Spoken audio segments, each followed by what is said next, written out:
Um clube não pode passar impune a uma goleada de 6-0, a maior dos últimos 24 anos na sua história. Alguma mudança deveria acontecer.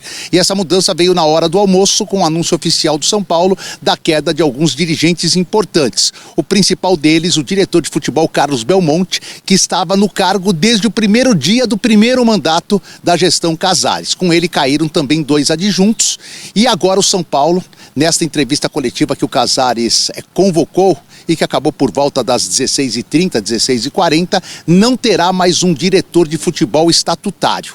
O futebol do clube ficará a cargo do Rui Costa e também do Muricy Ramalho.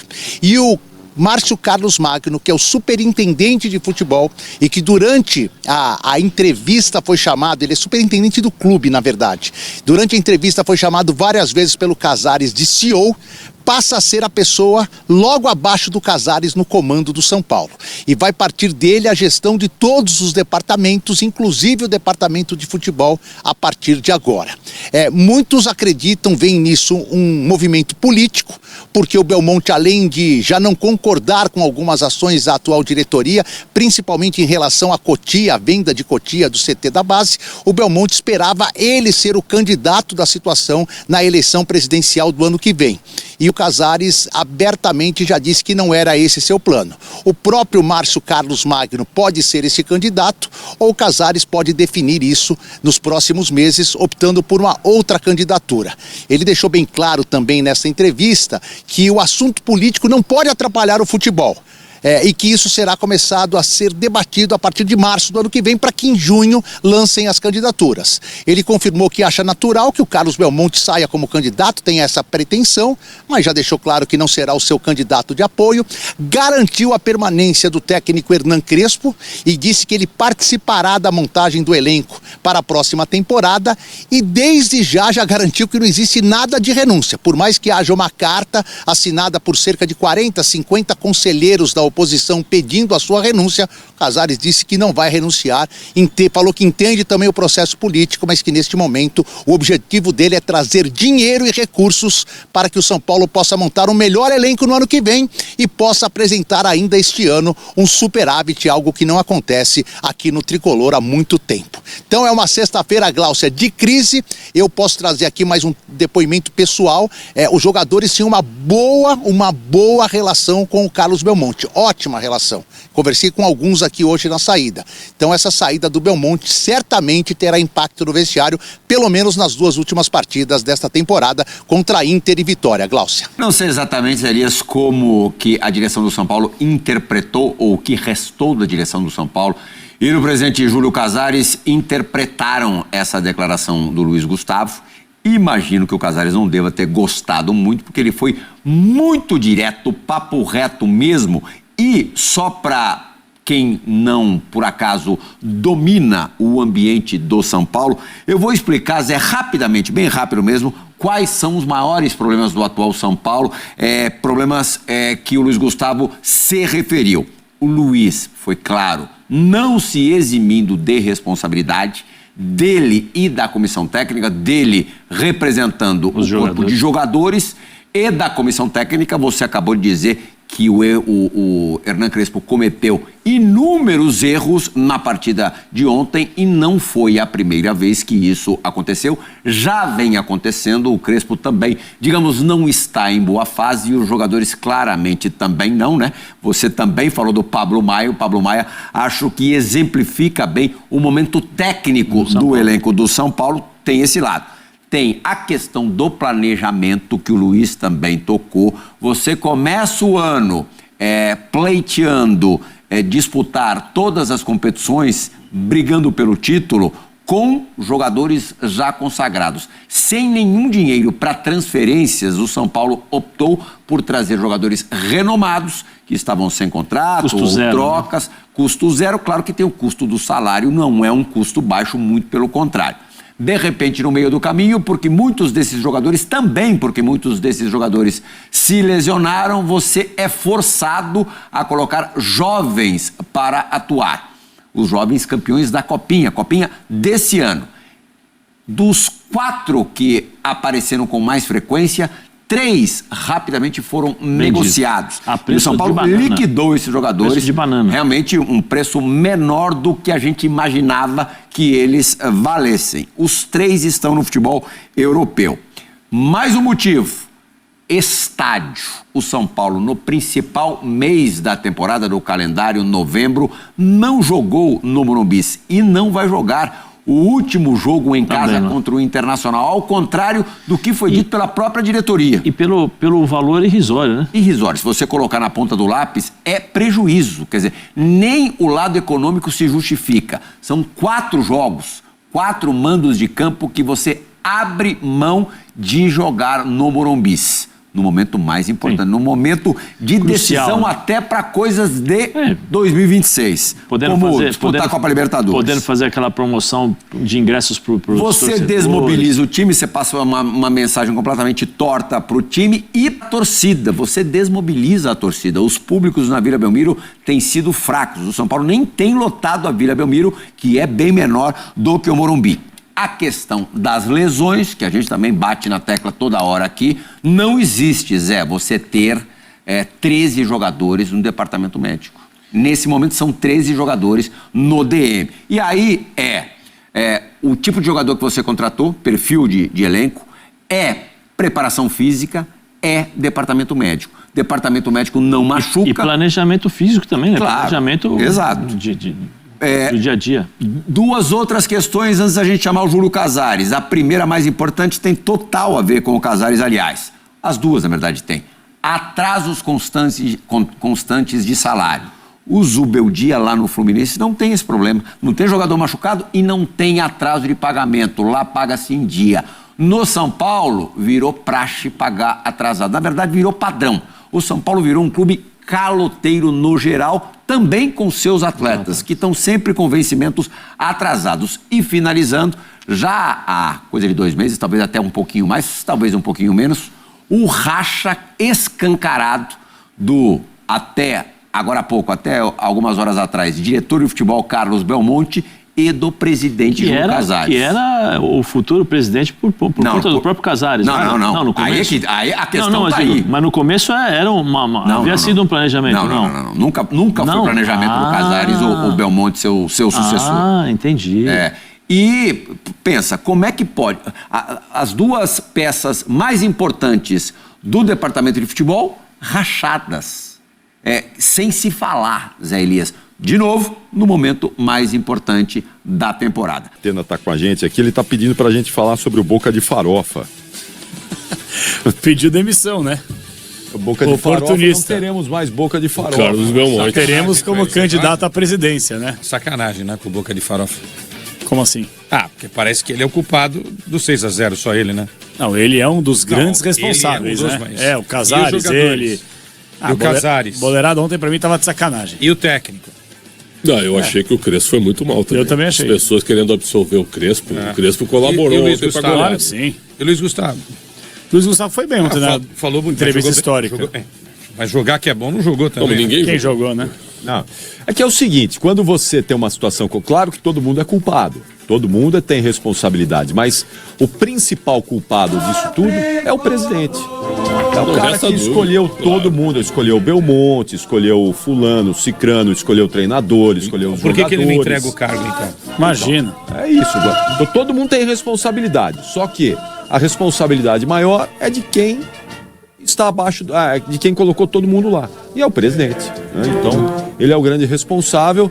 Ele deu uma entrevista coletiva agora à tarde. Bem tem até alguns... Bem fraca a coletiva. Não, falou nada com nada. Alguns conteúdo vazio. Vazio, né? E ele tá sozinho. Como é a administração dele? Vazia. Vazia. A administração vazia. Aliás, antes de ouvirmos aí o presidente Júlio Casares, o mesmo discurso que eu usei para o Corinthians segunda ou terça-feira, no início da semana, e que viralizou aí nas redes sociais do Corinthians, não sei o quê, é a mesma coisa. Porque os 2 times estão numa situação idêntica. O Corinthians tem uma dívida impagável, o São Paulo tem uma dívida impagável com dirigentes incompetentes nos 2 times. Então é o seguinte, é o mesmo discurso do Corinthians, só vou mudar o time para o São Paulo. A saída do São Paulo não vai ter saída se essas pessoas que estão lá no Morumbi continuarem dando as cartas no São Paulo. A única saída para o São Paulo é limpa a área, tira todo mundo, os conselheiros, que é igualzinho lá, o Parque São Jorge, Morumbi, mas não vai acontecer. Conselheiro, não sei das coisas, tira todo mundo, porque foi essa gente que colocou o São Paulo nesse buraco, sai todo mundo e traz aí São Paulinos renovados que nunca estiveram no comando, gente nova, gente profissional, gente que vai ajudar a tirar o São Paulo desse buraco. Quem tá lá, não tira. Olha, 41 conselheiros assinaram. Fantástico mundo de Ricardo Capelotto. Tudo bem, pode pôr vinheta. A solução é essa. Queiram ou não queiram. É isso que tem que acontecer. 41 conselheiros assinaram um pedido de renúncia do presidente Júlio Casares. Eu estava vendo a lista, doutor João Paulo Jesus Lopes, um abraço para ele. Presidente Fernando Casal de Rey, ex-presidente. José Ferreira Alves, certo? Calef João Francisco. Então, muita gente das gestões anteriores. O filho do Marcelo Portugal Gouveia, são 40, Roberto Natel, Ricardo Natel, 41 protocolaram, mas só um da situação assinou, 40 da oposição. Ah, é? Quem da situação? Eu não sei quem é da situação, mas é só um me falaram. Então, tu tem que ter 131 assinaturas. Não vai passar nunca. Agora, o Júlio Casares, ele tinha que fazer a mesma coisa que o Barcelos do Internacional. Os dois tinham que largar. Eles tinham que antecipar novas eleições, convocar novas eleições, e eles deveriam sair dos seus respectivos clubes. A gestão Júlio Casares, a gente fala há quantos anos aqui? O Júlio Casares não fala com a gente, não dá entrevista pra gente, porque a gente é crítico desde o primeiro ano do primeiro mandato dele. Quando ele era candidato à presidência, ele deu entrevista aqui falando que ele era contra a reeleição. Bastou nem o final do primeiro mandato dele para ele já dar o golpezinho, exatamente, que ele fica bravo, inclusive.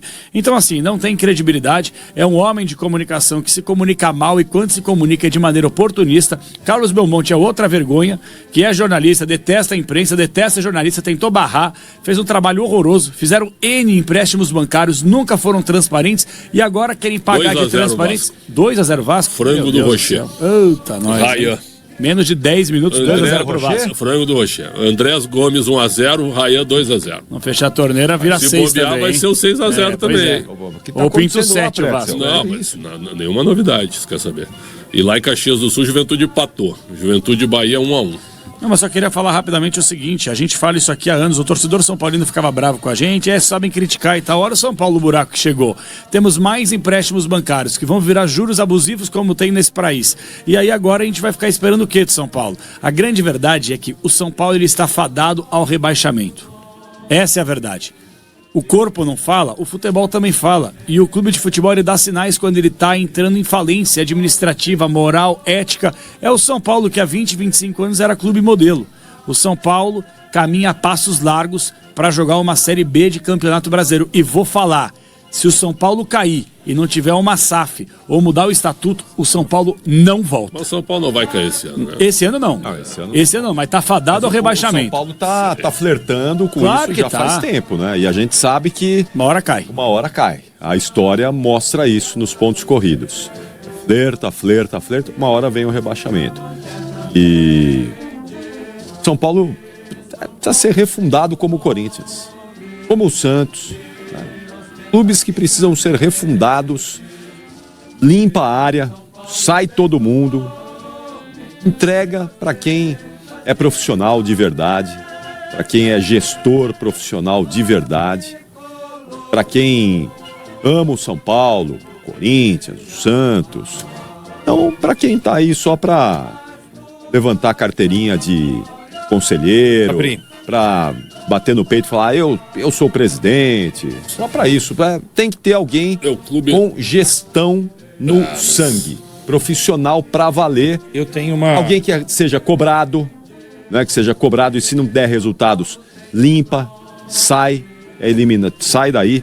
E é assim, hoje o mundo mudou, o futebol mudou, nós não estamos mais no século XX e alguns clubes insistem em botar os pés no século XX, não tirar o pé do século XX do passado. O São Paulo foi exemplo de administração até a primeira década desse século aqui. Depois, quando o Juvenal Juvencio deu o golpe no estatuto e se perpetuou no poder, o São Paulo virou mais do mesmo, igual a todos os outros, e não saiu mais do buraco e não vai sair, porque está com os mesmos vícios de outros clubes. E não é mais assim o futebol. Mudou. Antes dava certo, agora não dá mais certo. O mundo vai mudando, evolui positivamente para uns, negativamente para outros, mas a realidade do futebol hoje é diferente, que essas figuras não querem enxergar. Eles acham que vão continuar fazendo sucesso com o modelo antigo, e não é mais assim. O protesto solitário de Carlos Eduardo, apesar de isolado, expôs de forma simbólica o sentimento de frustração que tomou conta da torcida do São Paulo após a goleada por 6-0 para o Fluminense. A imagem de um único torcedor, vestido com peruca, nariz de palhaço e cobrando postura firme da diretoria, viralizou rapidamente e se transformou no retrato perfeito da fase turbulenta que o clube atravessa, dentro e fora de campo. Mas o episódio, ao contrário do que poderia parecer, não ficou restrito à figura daquele único torcedor. Embora só ele tenha parado no CT exclusivamente para protestar, diversos outros São Paulinos que passaram pela Barra Funda naquela manhã também expressaram insatisfação, ainda que de forma breve. Reclamações diretas sobre a gestão, críticas duras ao momento do time e pedidos de mudanças foram ouvidos repetidamente pelos seguranças posicionados na porta do CT. A presença reforçada da segurança, aliás, não foi à toa. A goleada sofrida no Maracanã desencadeou um clima de alerta nos bastidores, e o clube se preparou para a possibilidade de uma manifestação maior. Essa mobilização preventiva demonstra claramente o nível de tensão que tomou conta do ambiente interno. Mesmo que um protesto amplo não tenha acontecido, o movimento de Carlos Eduardo foi suficiente para expor a rachadura emocional que se formou entre torcida e diretoria. A derrota por 6-0, a pior em quase um quarto de século, escancarou problemas que já vinham sendo mascarados por resultados pontuais ao longo da temporada. A oscilação constante, as falhas defensivas recorrentes, o desgaste físico de jogadores e a instabilidade política dentro do clube compõem um cenário que pressiona ainda mais a diretoria liderada por Júlio Casares. Quando o torcedor pede para dar as caras, o que ele cobra não é apenas uma entrevista. É transparência, responsabilidade e liderança em um momento em que o São Paulo parece sem rumo. A fala do torcedor sobre Rui Costa, pedindo que ele pare de arrumar o topete, virou um meme instantâneo, mas carrega um recado claro sobre o que o público sente. Falta de mobilização, falta de respostas e um time entregue aos próprios erros. A percepção de abandono, citada pelo torcedor como largado às traças, resume o sentimento geral de quem acompanha o clube no dia a dia e vê, jogo após jogo, o desempenho derreter. Dentro de campo, o cenário é igualmente preocupante. O São Paulo, que buscava uma vaga na Libertadores de 2026, agora vê o objetivo cada vez mais distante. A goleada não representa apenas uma derrota pesada. Ela simboliza a desconexão entre as ambições do clube e o futebol apresentado. A queda brusca de rendimento, especialmente na reta final do Brasileirão, coloca dúvidas sobre o planejamento, a preparação física e até mesmo a capacidade de reação do elenco. O torcedor são paulino, acostumado com conquistas históricas e protagonismo, observa com tristeza a crise técnica se aprofundando enquanto a política interna do clube se torna cada vez mais desgastante. E é nesse ponto que o protesto solitário ganha ainda mais força. Porque não importa quantos estavam fisicamente no CT. Aquele único torcedor representava milhares que, em casa, nas redes ou nas arquibancadas, sentem a mesma vergonha, a mesma angústia e o mesmo pedido de mudança. O São Paulo agora entra numa fase crucial. Resta pouco tempo para salvar o mínimo da temporada, evitar que a crise se agrave e reconectar o clube à própria grandeza. A diretoria precisará assumir a responsabilidade que a situação exige. A comissão técnica terá de encontrar respostas rápidas e os jogadores terão de mostrar reação imediata.